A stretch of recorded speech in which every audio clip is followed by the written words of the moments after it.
So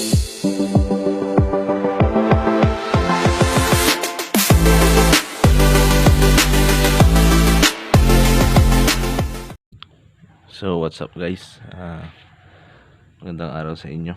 And today papakita ko sa inyo itong nabili kong repair kit para sa ating carburetor CB125. And nakuha ko to sa Shoppee, halagang 93 pesos, nakasama shipping. Ayan. So actually hindi ito yung picture nung in-order ko, pero pang CB din naman. Kaya lang meron akong napansin dito na mali. Titingnan natin mamaya. May isang part na mali. So binaklas ko na din yung carb natin mula dun sa tricycle, mula dun sa CB, para mapalitan na natin yung laman, yung mga pwedeng palitan. Para to sa mga mga medyo nagloloko na yung carb, tapos gusto niya siyang ibalik sa dati. So try lang natin kung okay. Hindi naman na masama sa 93 pesos. Okay.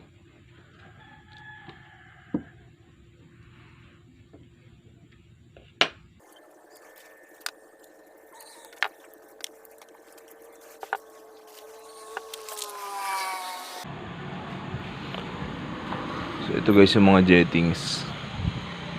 So itatabi ko lang muna dito para hindi sila magkahalo-halo. Ito yung mga luma.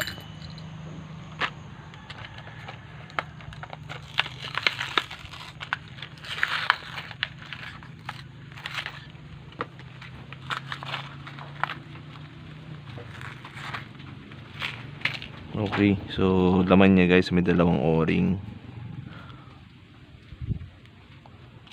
tapos mga jettings.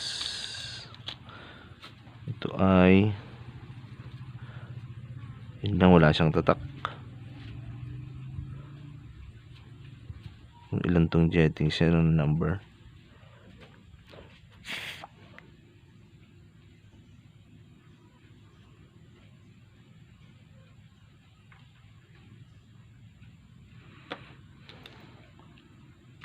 Yes, yun.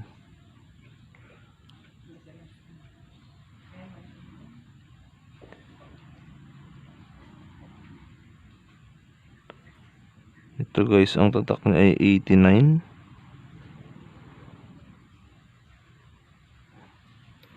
Hindi ko alam dyan.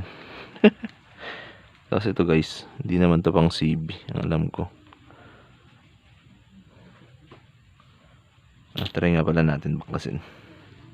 Ay, pang CB din yata.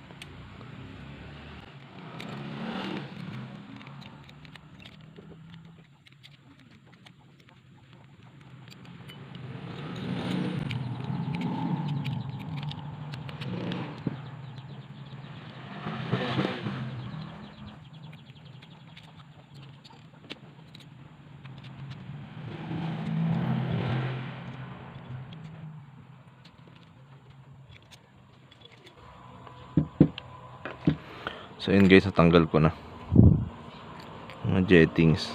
Tapos itong air and fuel screw.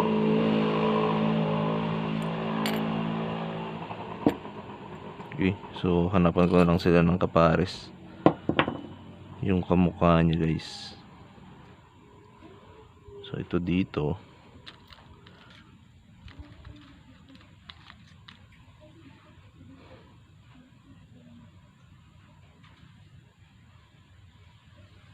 okay, so ito nga. Tapos wala siyang o-ring guys. So ito, lilipat na lang natin tong o-ring nito.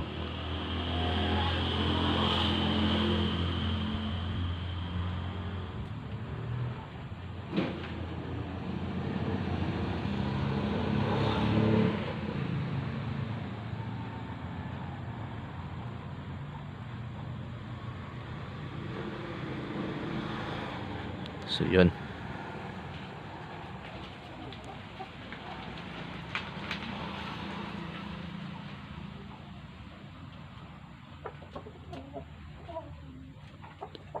Yan guys.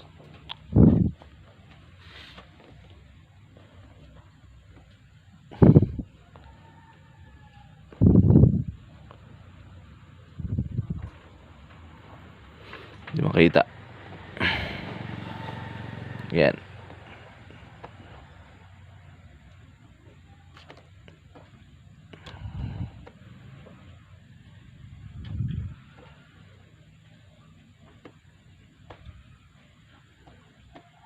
Okay, so ito yung kaparehas niya. Then ito sa may minor or idle screw.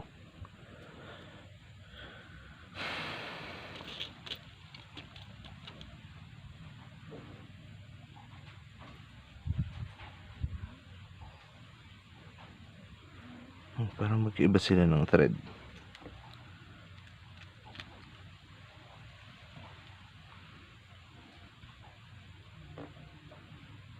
Hindi, same lang guys, same lang ng screw.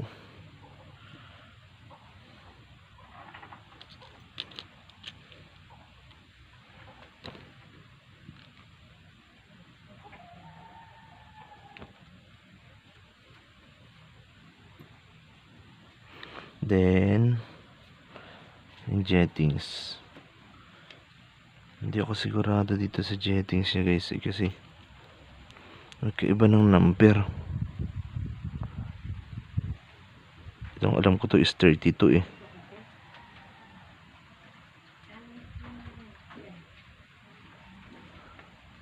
Kaya ito wala siyang number.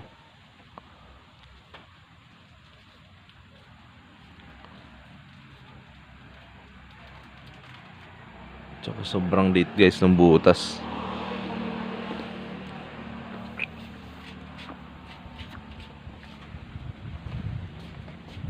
Anyways, try na lang natin guys kung okay siya. Kung hindi, tanggalin na lang.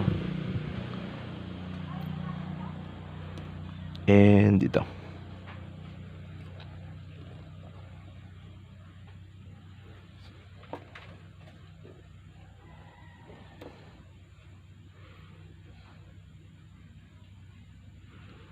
so ito guys yung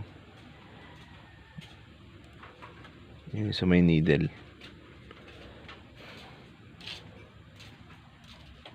102. Napakaliit ng butas.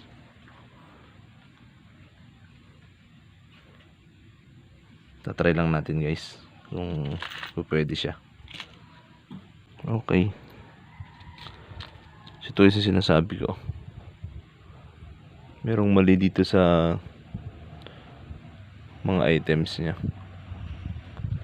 Ito pang ano to eh, pang TMX.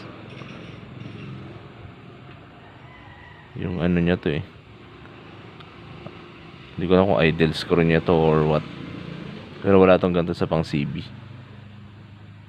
Nasama lang siguro. Okay, kasama yung karayom. Yung karayom natin guys hindi adjustable, naka-fix. Then jet valve. Tapos ito, tapos may spring at may mga goma pang maliliit. Okay, so yan lahat yung laman. Okay, so palitan ko na lang.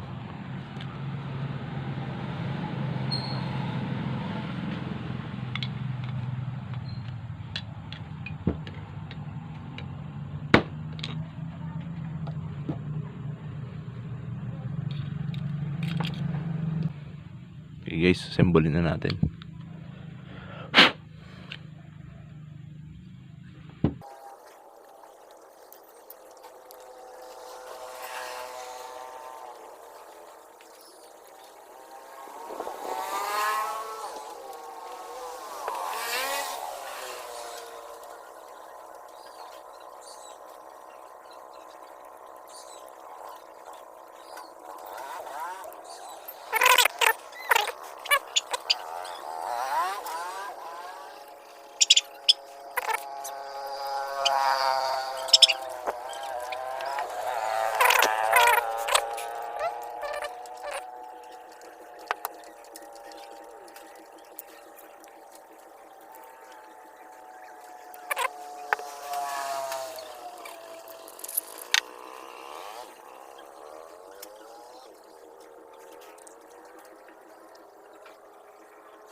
Yan guys, nabuo ko na siya.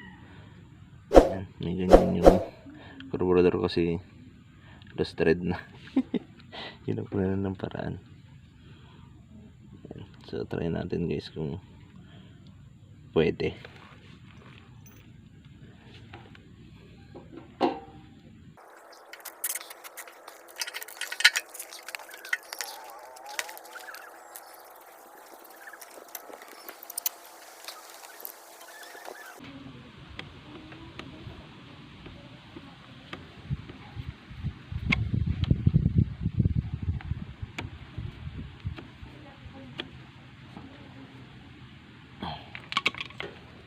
Palitan din natin yung needle.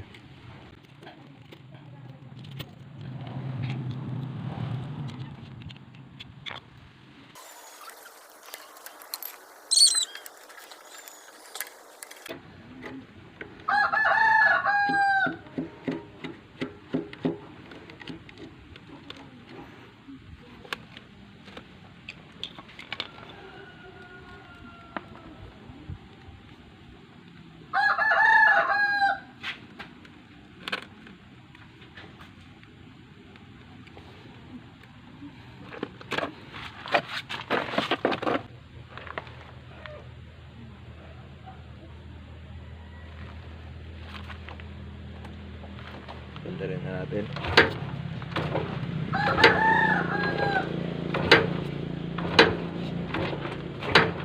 Opo nga yung mandar guys.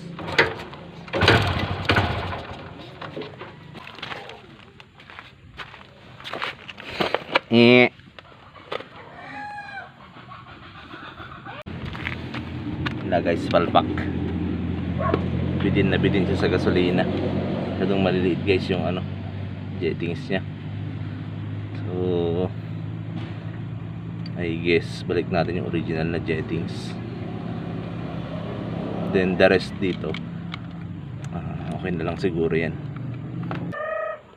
Yan guys, napantang ko na nasa loob. So ito ay 89 ang tatak ng number niya. Masyado siyang maliit. Alam ko na masyadong maliit kanina, pero alam nyo yun, para wala na tayong itanong-tanong pa. Tirayin na rin natin. So 89, parang ano to eh, baka pang 100cc or 110, pang underbone, ganun. 89. So yung original natin na ganito guys is 102 ang tatak, or yung size niya 102. Okay, then ito yung original natin is 35 sa CB125. Ito wala siyang tatak pero maliit, napakalit din masyado ng butas. Okay, so pinalit ko na yung stock ng jetting. So try ulit natin.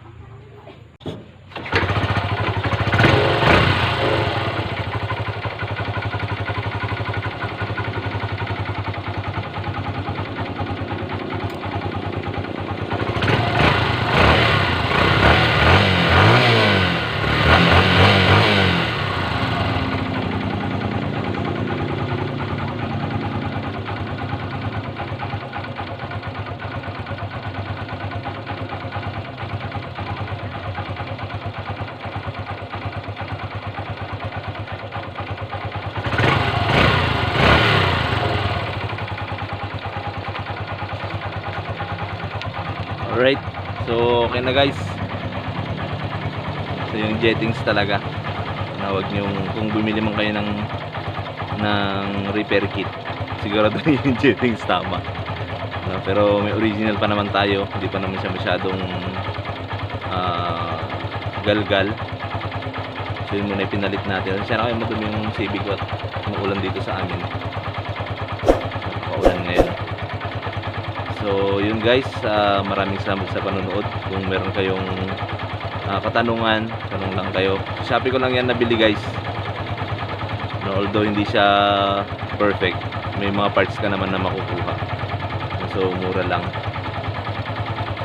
Okay, so thank you. Pagpalain kayo ng Diyos.